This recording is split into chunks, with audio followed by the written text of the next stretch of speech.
Bismillahirrahmanirrahim. Assalamu alaikum. I am Dr. Ahmad Nauman, and in this lecture of analytical chemistry, today we will talk about a typical quantitative analysis. So in this lecture we will discuss what is meant by a quantitative analysis and what are the types or different types of quantitative analysis, and in a typical quantitative analysis how many steps are involved or how a quantitative analysis is carried out. So we will discuss in detail about these terminologies and this topic. So before we go into details of quantitative analysis, so first we will see what we mean by a quantitative analysis. So normally in analytical chemistry or other branches of chemistry we use two terminologies. One is qualitative analysis and the second is quantitative analysis. So I really hope that many of you can differentiate what is a qualitative analysis and what is a quantitative analysis, but just for the revision we will just briefly overthrow what is the difference between a qualitative and a quantitative analysis. So when we talk about qualitative analysis, it means that we want to know the composition of a sample or different components which are present in a sample. So what actually qualitative analysis reveals is it gives us the identity of the elements or compounds which are present in a sample. For example, if you have a sample of water which contains copper, zinc, nickel and some organic components. So by a qualitative analysis means that you want to know what are the components or what are the metals which are present in that water sample. So when we will perform a qualitative analysis, so we will know that this specific water sample have copper, it has nickel, it has zinc and it has some organic content. So this is a qualitative analysis. However, when we talk about quantitative analysis, so that determines the relative amounts of each substance in numerical terms. For example, we will take the same example that we have a water sample and we know that it has copper, nickel, zinc and organic content. So how much amount of each copper, nickel, zinc and organic carbon or organic content is present in the water? So that can be determined through a quantitative analysis. So if we use some advanced technique and analyze our water sample and we know that sample contains, for example, 5 milligram of copper, 8.2 gram of nickel, 22 gram of zinc, just suppose values, and it contains around 5 milligram of dissolved organic content. So what is this? This is a quantitative analysis in which we have determined the exact quantities of the components of the sample. So this is the main difference between a qualitative analysis and a quantitative analysis. In qualitative analysis हम ये देखते हैं कि हमारे पास जो sample है उसके अंदर क्या क्या चीज़ें मौजूद हैं, और क्वांटिटेटिव एनालिसिस में हम ये डिटरमिन करते हैं कि उस सैंपल के अंदर क्या क्या चीज़ मौजूद है और कितनी कितनी अमाउंट में मौजूद है. So this is the basic of qualitative and quantitative analysis. One more terminology जो कि हम बहुत ज़्यादा यूज़ करेंगे in our lecture is the term analyte. So what is an analyte? So anything which is present in a sample which we are going to determine or analyze is called an analyte. Okay, so I just wanted to give you the brief idea what we mean by analyte in a analytical chemistry or in a quantitative analysis. Okay, so in quantitative analysis, or when we talk about different quantitative analytical methods, so you should remember one thing, that all the quantitative analysis involve two type of measurements. Number one, it is the mass or the volume of sample which is being analyzed. So we take in the previous slide, an example of water analysis. So same we will consider here. Okay, the first type of measurement is actually the amount or the volume of sample that you are going to analyze. For example, you are taking 5 ml of a sample or 10 ml of a sample. So the first type of measurement will be the amount of sample which you are going to be analyzed. And the second measurement will be any quantity which is proportional to the amount of analyte in the sample. So did you get it? Okay, let me explain in a simple way. So पहले आपने जो measurement है वो है आपके पास कि आपने sample कितना लिया. आपके पास फॉर एग्जांपल 1 लीटर सैंपल है, आपने उसमें से 5 ml ले लिया for analysis. This is the first measurement, that how much sample you are going to take for analysis. And then you have to actually analyze and quantify the exact amount of metal ions and organic content in the water sample. So how you are going to measure it? For example, if you are want to measure copper in the sample, so you can analyze it by spectroscopic method. And in spectroscopic method, what you are going to do, that you are going to add some chemicals which make some complex with copper, and then you check their absorbance. So in that case, the absorbance is the quantity which we are talking here, that is the second measurement is of a quantity which is proportional to the amount of analyte in the sample. So in spectroscopic analysis of copper, so we will measure the quantity of copper or that analyte through the absorption of light. So here that quantity is light, but if we want to analyze that copper present in the water by ion chromatography, for example, so here that property will be the change in the electrical conductivity. So in ion chromatography, we will analyze the amount of analyte, which we, in example taking the copper in the water sample, so we will analyze or quantify the amount of copper through analysis of the change in the electrical conductivity of the sample in the ion chromatography column.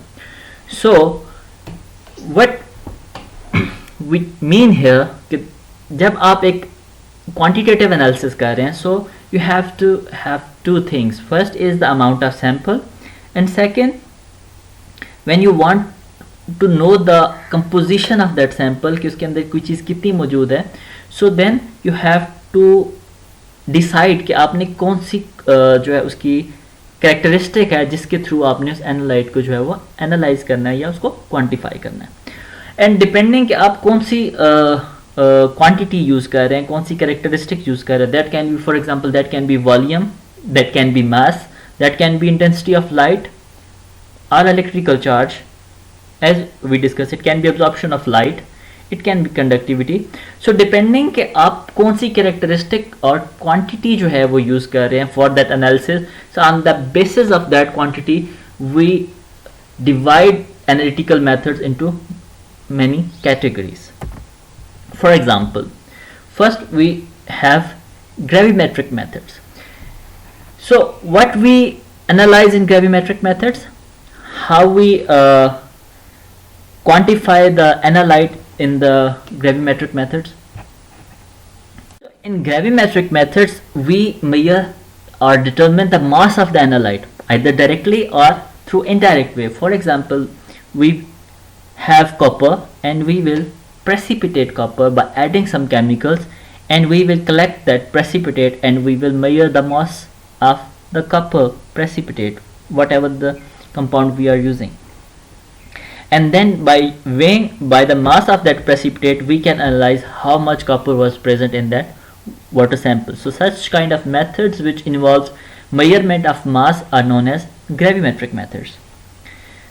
Second, we have volumetric methods. So here we measure the volume of a solution which actually have the ability to react with the analyte of our interest. For example, we are considering the example of a water sample.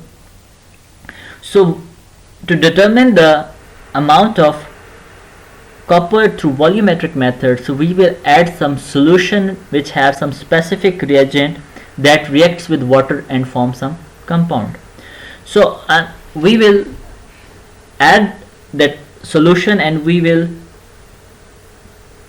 make some endpoint. For example, we will see that we will keep adding until there is a color change, and then we can see that all of the analyte has interacted with that solution or that reagent, and then we record how much volume was required, and by using that volume we can actually quantify the amount of copper present in the sample. So such kind of methods in which we use the volume of a solution or a reagent or for quantification purpose are known as volumetric methods. Third, we have electroanalytical methods. So in electroanalytical methods we measure some other properties, electrical properties, for example potential, current, resistance, or quantity of electrical charge. So we use these electrical properties for quantification of a analyte in our sample. So all those methods which use electrical properties for quantification are known as electroanalytical methods. After electroanalytical methods, the fourth one here we have spectroscopic method.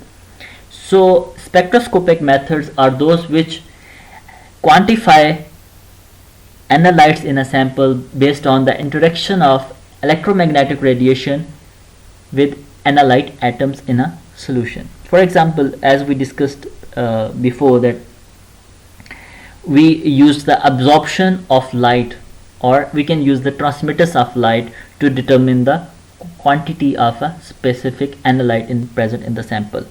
So in spectroscopic method we use basically the interaction of electromagnetic radiation with analyte of our interest. And then we have certain other methods which use different quantities for the quantification purpose. For example, mass to charge ratio can be used as it is used in the mass spectrometry. Similarly, rate of radioactive decay can be used for the quantification. We can use heat of reaction, we can use rate of reaction for quantification purpose. Similarly, we can use thermal conductivity, we can use optical activity, or in some cases we can use refractive index for quantifying a specific analyte in the sample. So ये different तरह के methods हैं which we can use for the quantification or a quantitative analysis. So depending what kind of sample we have and how much accuracy we require or what kind of results we want to get from analysis, we decide what kind of method is appropriate for a specific analysis.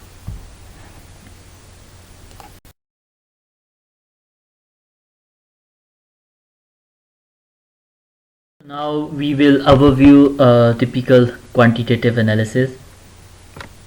So quantitative analysis जब हम किसी चीज़ को quantify करते हैं किसी भी sample में, so it have many steps. So the first step is always choosing a method, that what kind of method you are going to use for analysis, and then how you are going to acquire the sample for analysis, and in some cases we have to process the sample before analysis, and in certain cases the fourth step is eliminating the interferences. So sometime there are some kind of interferent ions present in the sample that we have to remove before we perform the analysis. And next step is the calibrating and measuring concentration and after we measure the concentration of analyte, the sixth step is basically we just calculate the results, and last we evaluate the result and see how reliable our analysis is. So these are basically the 7 steps which are involved in a typical quantitative analysis, and we will discuss all of them in detail in the coming slides. So let's start with our first step in the quantitative analysis. First step of quantitative analysis is always the selection of method and how we choose a method. Sometimes it's a tricky choice, and you have to have some experience before you can choose a good method for your analysis. So first step or first parameter which we have to consider before we choose a method is the level of accuracy we require for the analysis. So basically आपने कोई चीज़ जब analyse करनी है, quantify करनी है किसी sample के अंदर, सो उसको एनालाइज करने के लिए कई पॉसिबिलिटीज़ हो सकती हैं. There are multiple options or there are different methods to analyze or quantify the sample. So before we analyze with specific method, we have to know कि हमें कितनी accuracy चाहिए, हम किस चीज़ के लिए analysis कर रहे हैं, उसकी application कहाँ पे है. So depending on the level of accuracy required, we decide the method. And the second important criteria जो पे determine करता है आपका method for analysis, that is time and money. So there are different techniques which require a huge amount of time, and they are very expensive as well. And while the same analysis with less accuracy can be performed in less amount of time and with less money being used. So it also depends के what kind of sample you have for analysis, and उसके ऊपर आप कितना time and money जो है वो spend कर सकते हैं. So that actually help you determine the type of method for the analysis. And another consideration that is related to actually economic factor is the number of samples that we have to analyze.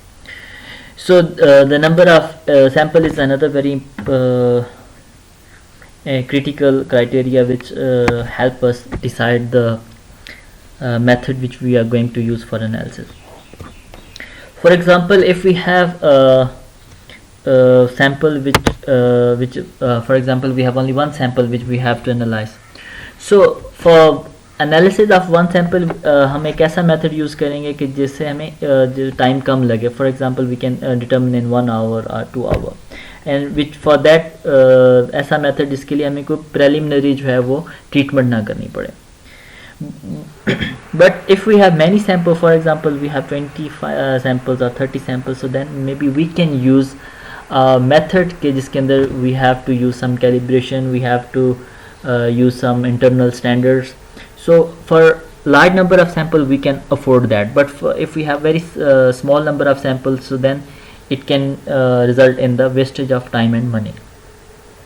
Let's take an example of water sample analysis. So जैसे हमने पहले भी discuss किया कि हम copper analysis करना चाह रहे हैं, कॉपर की अमाउंट को वाटर के अंदर. सो अगर हमारे पास एक सैम्पल है कॉपर का और हमने उसको एनालाइज करना है, सो एक तो मेथड ये है कि हम उसको सिंपल किसी कम्प्लेक्सोमेट्रिक टाइट्रेशन के ज़रिए कर लें, सो वो हो जाएगा, या हम उसकी एटॉमिक अब्जॉर्प्शन के थ्रू कर लें, although it is an expensive option, but it will require some little time. Or we can determine it by ion chromatography. So जब हम ऐसे मेथड की बात करते हैं, फॉर एग्जांपल आयन क्रोमेटोग्राफी की, for example you have to analyse 1 sample और 20 sample, so there is some preliminary treatment. For example each and every sample आपको उसको पहले फिल्टर आउट करना है 0.45 माइक्रोन से, एंड देन आपने उसको एसिडिफाई करना है, बिकॉज आपका जो आयन क्रोमेटोग्राफी कॉलम है वो ओनली 3 to 4 pH अगर उससे लेस हो तब उसको एनालाइज कर सकता है. सो देन जो आपका क्रोमेटोग्राफी कॉलम है आपने उसके अंदर पहले कैलिब्रेशन भी करनी है, आपने कैलिब्रेशन कर्व ड्रा करनी है, देन आपने इंटरनल स्टैंडर्ड रन करने हैं.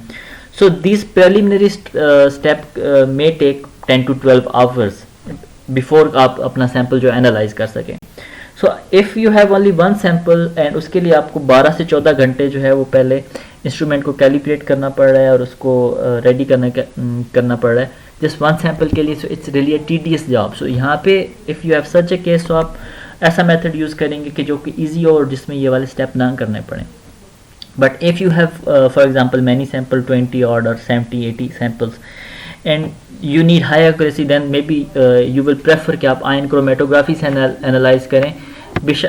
मे बी आपको उसके लिए जो है वो 18 घंटे या 19 घंटे के प्रिलिमिनरी ट्रीटमेंट करना पड़ेगा. बट द थिंग इज कि it will give you a more accurate analysis as you have many samples. So that number of sample also help us in deciding what sample we have to use. So last another factor is the complexity of the sample and for example the number of components present in the sample. So if you have a sample which you have to analyze, and before you choose the method you have to know that how many interfering ion can be present in the sample or how many components are present in that sample. So that complexity of the sample also help you decide the desired method. For example अगर आपके पास एक sample है और आप उसको simple method से कर सकते हैं, अगर आपके पास एक या दो एनालाइट हैं, so you will choose that simpler method. But for example you have a sample which have 10 or 12 different analyte that can or may interfere in the analysis and you can get the false or wrong information. Then you choose a method कि जो कि selective और specific हो for only analyte of your interest, and then आप उस method से जो है उसको analyze करेंगे. So these all parameters actually help us decide what kind of method we are going to use for a quantitative analysis. So the second step in quantitative analysis is acquiring the sample, कि आप sample कैसे लेते हैं, and this is one of the toughest step of quantitative analysis, especially when जब आपके पास sample जो है वो heterogeneous हो. Heterogeneous sample is that कि जिसकी में composition जो है वो equal ना हो. If we take a sample from one area इसकी composition different होगी. If you take a sample from another area and its composition will be different. So if you have a heterogeneous sample and then वहाँ पे जो है वो taking a representative sample, representative sample is a sample की जिसकी composition जो है that is almost identical to that of bulk. So that's such a sample we call के हमारे पास representative sample है. So it's a really difficult job to take a representative sample from heterogeneous substances at the bulk scale. हम एक example देखते हैं कि for example जब आप माइनिंग करते हैं, so they have for example they have silver ore and जो माइन करते हैं उसके बाद they have to sell them for its further processing. So suppose that we have 25 tons of silver ore, and if we have to purchase or we have to sell that one to some person or some company, so they will decide the price based on the content of silver present in that ore. कि अगर आपके पास ये है कि 25 ton है silver ओर है, अगर किसी ने ख़रीदना है उसको, जो भी बायर है जिसने उसको प्रोसेस करना है उसमें से सिल्वर को निकालना है, सो वो आपको प्राइस जो डिसाइड करेगा दैट विल डिपेंड कि आपके पास जो सिल्वर है वो कितनी अमाउंट है उस ओर के अंदर. नाउ द प्रॉब्लम इज़ कि जो हमारे पास वो जो और हैं जो पत्थर जिसके अंदर वो मौजूद होंगे, so they have of different sizes, कुछ छोटे साइज़ के हैं, कुछ बड़े साइज़ के हैं. They have also some different colour, some are lighter in colour, some are darker in colour, some have some other changes. So which means के that amount of silver is not same or homogeneous in all of that bulk 25 tons of ore, and unless we determine the amount of silver in the ore, we cannot determine that how much it should cost. So taking a sample from such a bulk heterogeneous sample is a really tough ask. So in such a case, how we are going to analyze that 25 tons of silver? हम सारा तो analyze कर नहीं सकते. Definitely we mostly perform assay for और के जो है उसके अमाउंट एनालाइज करने के लिए किसी भी मेटल का. सो ऐसे जो है वो मोस्टली 1 ग्राम का होता है. सो ऑलमोस्ट 25 टन्स है और उसमें से अगर आपने 1 ग्राम लेना है, that should represent that 25 tons. This is a really difficult task. So that shows के how important and how difficult it is to acquire a representative sample. How basic process के sampling ली की कैसे जाती है और उसका क्या process होता है, that actually we are not discussing in this lecture. So we will have another lecture on that topic. But we will take here another example of acquiring the sample. For example, we have a collection of specimens for biological sources. So for example, we are going to determine the amount of some gases in the blood. For example, we want to determine the amount of oxygen and CO2 in the blood of human present. When we talk about collection of samples from biological sources, it's a really difficult task actually, because जब हम example ले रहे हैं कि हम blood में हमने oxygen and carbon dioxide for example उसके अमाउंट है वो डिटरमिन करनी है, एनालाइज करनी है. सो इट एक्चुअली डिपेंड्स कि जब आप ब्लड सैंपल लेते हैं और ऊपर से बाजू को जो क्लिप करते हैं, ये बांधते हैं, सो वो किस तरह से किया है, उसकी प्रॉपर वे में किया है यानी, that actually also depend the absorption of these gases in the oxygen. So they can actually alter the our result. And for that case जो है वो there are specific protocols or procedures which are developed for sampling and transporting for biological samples. Because अगर आप थोड़ी सी भी उसके अंदर what we say बेहतियाती करते हैं तो then जो आपका results होंगे there will be wrong, जो है वो आपका actual जो है आप result उसमें से हासिल नहीं कर सकते. So that's why for clinical जो हमारे टेस्ट होते हैं, we have to follow strict procedure for sampling and then storage or transporting. And overall जो sampling का जो process है, जब आप bulk में से एक sample लेते हैं और उसको analyze करते हैं, so that should be taken or should be carried out with maximum possible care, because it is said that the sampling is the source of greatest error in our analytical results or in a quantitative analysis. जो सबसे ज़्यादा error आते हैं किसी भी quantitative analysis से, they are because of the wrong sampling from the bulk material. So you are not getting the proper representative sample and the results you are getting are not the representative of the bulk sample. Until and unless कि we are sure कि जो हमने sample किया है that is representative of the bulk material, so we cannot until कि we are sure about that, so we cannot be sure कि हमारे जो analytical results हैं वो ठीक है. So reliability of analytical results actually depends on the reliability of the sampling procedure.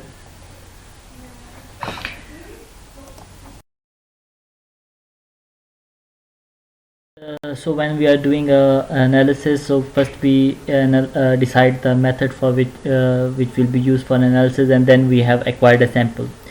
So next the third step is processing the sample. Under certain circumstances there is no sample processing is required. For example, if you have you get a water sample from a canal or a river and you want to check its pH, so for that checking the pH आपको उसको कोई जो है वो process नहीं करना पड़ता. But there are certain cases in which we have to process the sample before we can analyse for a specific parameter.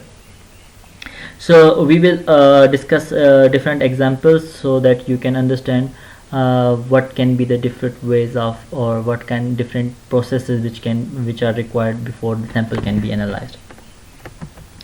For example, when we are trying to prepare a laboratory sample, we want to analyze some sample and in the laboratory, so we can have either mostly a solid sample or a liquid sample.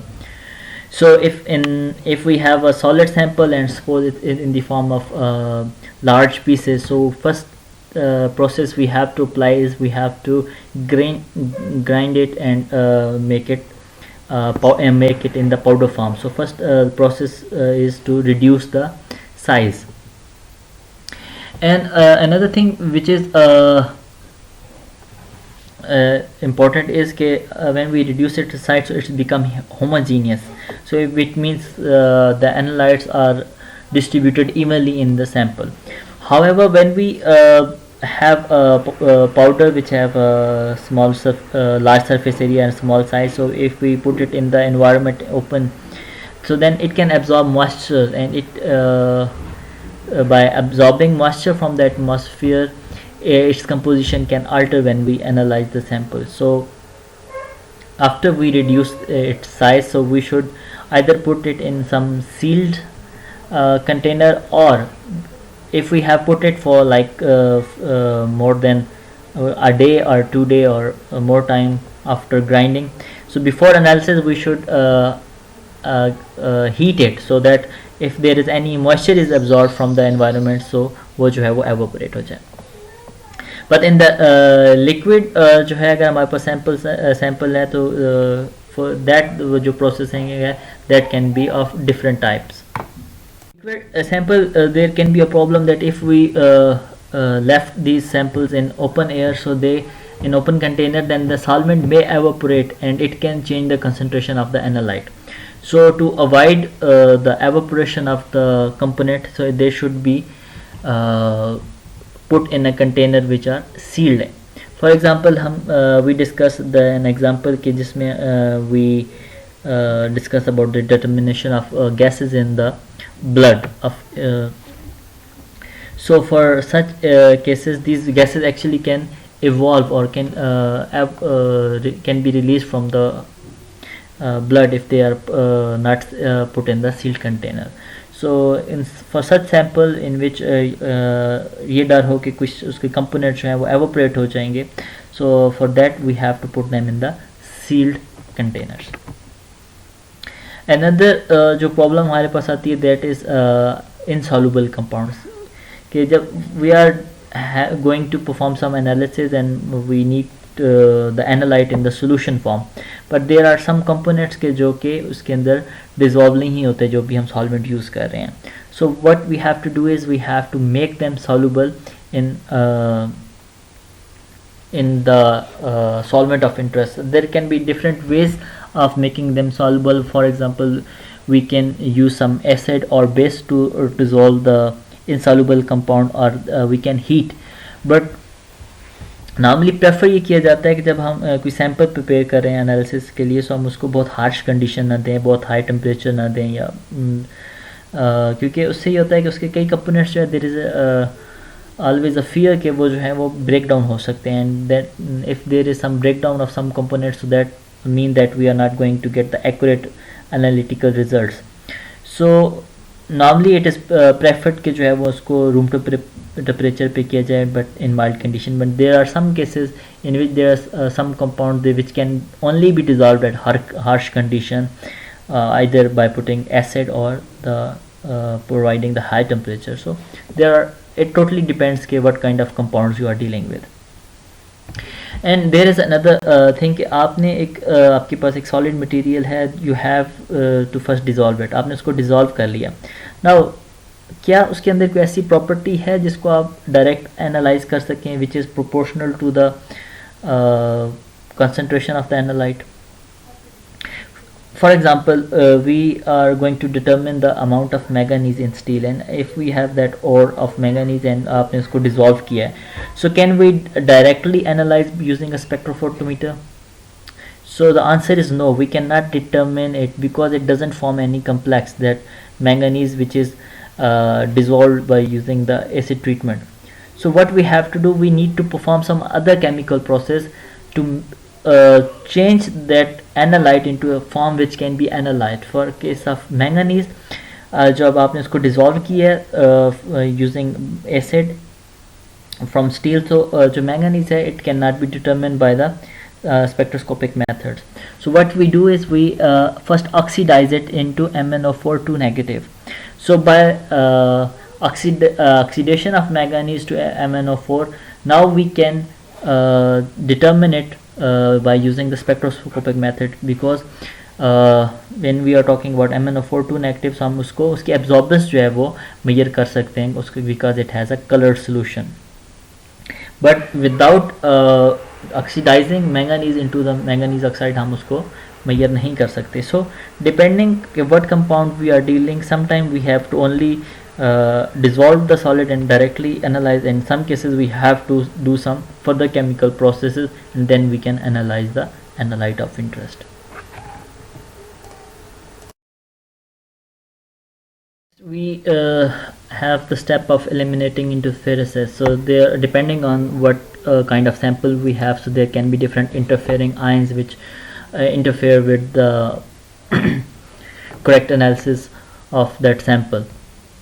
So that actually totally depends on the type of sample and kind of method we are using. Some methods are really specific. So if we have a solution which contain 3 to 4 ions, and that method is specific to one ion, then even though those other ions are present in the sample, so it doesn't interfere with the analysis. However, if we have a method which is not specific or selective to a specific compound, then we can get errors in the analysis. We can explain it with an example. For example, आपके पास जो एक water sample है जिसके अंदर आपने copper को analyse करना है, एंड बट द सैंपल जो है उसके अंदर कॉपर भी है और जिंक भी है. सो अगर तो आप कोई ऐसा मेथड यूज़ कर रहे हैं कि जो सिर्फ कॉपर को डिटेक्ट कर सकते हैं और जिंक को डिटेक्ट नहीं कर सकता, तो even though zinc is present in the solution, it doesn't matter, because आपका मेथड सिर्फ कॉपर को डिटेक्ट करता है. It is very specific and selective towards copper. But if that method is not specific and selective towards copper, और वो zinc को भी determine कर सकता है. सो व्हाट हैपन कि फॉर एग्जांपल आपके पास जो सैंपल है उसके अंदर 10 मिलीग्राम कॉपर है और 20 मिलीग्राम जिंक है. आप उसके अंदर कॉपर मेजर करना चाह रहे हैं, लेकिन जो आपका मेथड है वो दोनों को डिटेक्ट करता है. सो व्हाट हैपन्स कि आपके पास 10 मिलीग्राम कॉपर था, लेकिन जो आपके पास एनालिसिस करेंगे तो रिजल्ट में 30 मिलीग्राम कॉपर आएगा, बिकॉज जो आपका मेथड है वो जो 20 मिलीग्राम ऑफ जिंक है उसको भी डिटेक्ट कर रहा है, और आपके पास जो वैल्यू आ रही है वो 10 कॉपर प्लस 20 जिंक वो आ रही है, एंड आपका जो रिज़ल्ट है वो टोटली जो है वो गलत है. सो डिपेंडिंग कि आपके पास सैंपल क्या है और आपके पास किस तरह से कौन कौन से इंटरफेरेंट आयन है, so we have to find a way to overcome those interferences. But it is a really difficult process, and there is no hard and fast rule that can be given for eliminating interference, and it totally depends the kind of sample you have and kind of instrumental technique or the methods of analysis you are using. Next step is the calibrating and measuring the concentration of the analyte. So as we discussed earlier, that measurement of x, which we talk x, that can be any property, so that is very important for the analysis of analyte. So that x can be a physical property or a chemical property. For example, we discussed earlier, like it can be an absorbance or it can be current or whatever. So here in that equation we know that C of concentration of analyte is directly proportional to the x, or the specific property. If we take a spectroscopic analysis, we say that concentration is directly proportional to absorbance of the absorbance by the analyte. So K here is a constant which is a proportionality constant, and it is a very important step, the determining of K in any analytical analysis actually. So that step is actually called as the calibration step. And in here we should know that the direct relationship or direct proportionality between an analyte and the property which we are using for the analysis is really important. And another very important thing is the reproducibility of that proportionality and the result. For example, you are performing some spectroscopic analysis and उसके अंदर जो आपकी absorbance measure कर रहे हैं, and at that absorbance, in change in absorbance, if we have a higher absorbance, we say that the concentration of analyte is higher. If we have the low absorbance, it means the concentration of analyte in the sample is low. So this direct proportionality or inverse proportionality is very important for a specific sample for the analysis purpose. However, this should be reproducible. For example, if we perform one analysis today, and for example we have one molar solution and of a specific compound, and it gives absorbance of 0.7, and next day we use the same solution and it gives absorbance of 0.2 instead of 0.7. So which means that analysis is not accurate because it is not reproducible.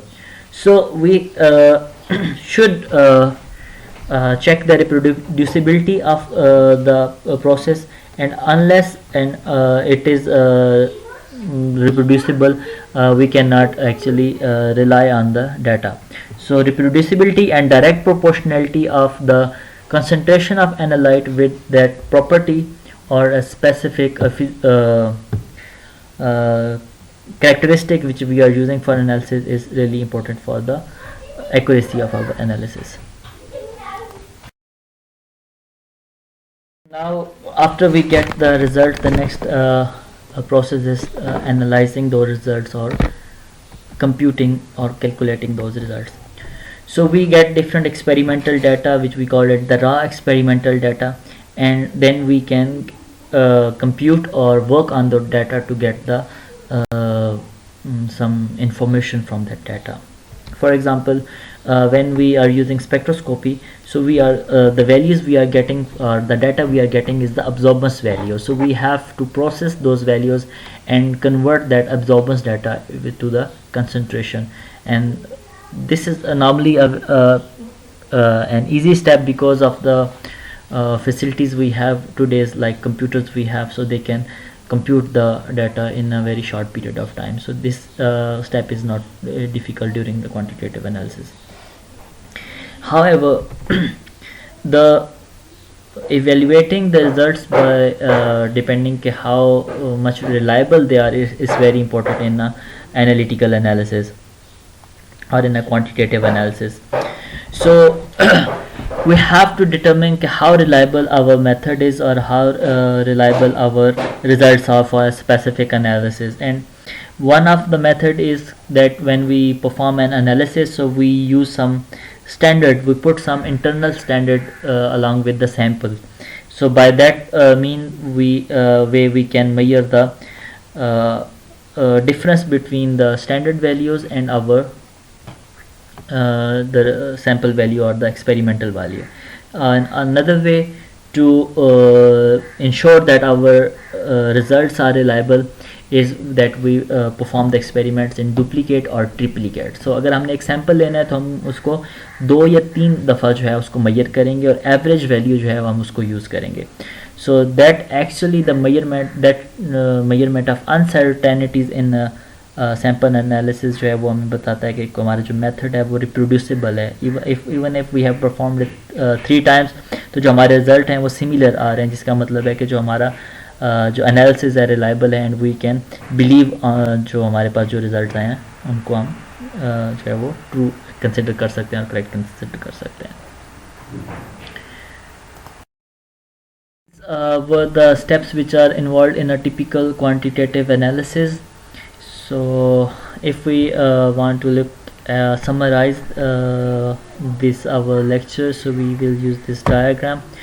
So this shows all the methods and steps which are involved in a quantitative analysis. So first is the selection of method. We select what method we are going to use for analysis, and the second step is the acquiring the sample.